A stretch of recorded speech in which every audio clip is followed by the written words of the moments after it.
natao hitory ianao, natao ilaza ianao, natao anambara ianao. Ny tena marina tsy anareo no hiteny hoy Jesosy fa ny fanahany razy eo anatinareo. Aza manana matahotra ny amin'izay olazainareo, ny amin'izay ambalanareo, fa zarao tsotra izay omeny fanamasina tokony zarainao amin'iny fotoana zay ikasiany fanamasina anao a hitoriana sy anambarana iny.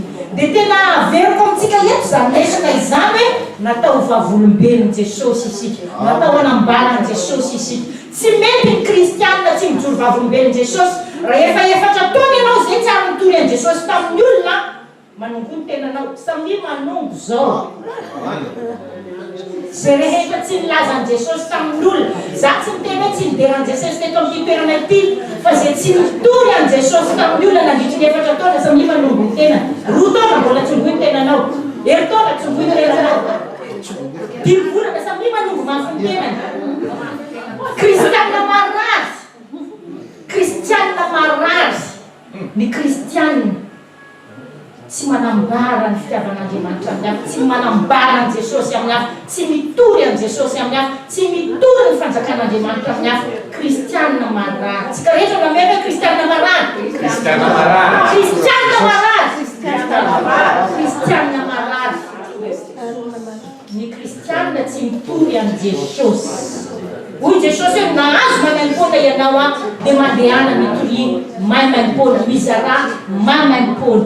Ny fizarana maimaim-poana lazaiko tsy mifatongavanao eto midera sy manambarany amin'ny Jesosy ao anatin'ny fiarahantsika eto, tsy izay fa nivelany fiangonana. Amen.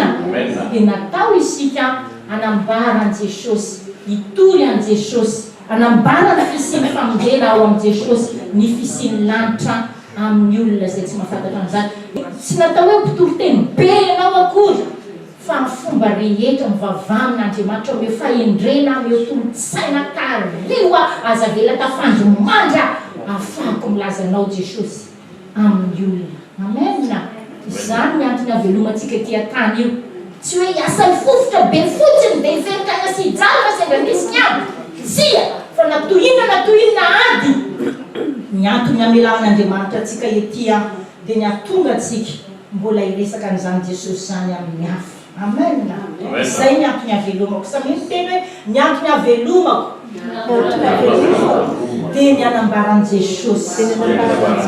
Anambaran Jesosy amin'ny olona, anambaran Jesosy amin'ny hafa.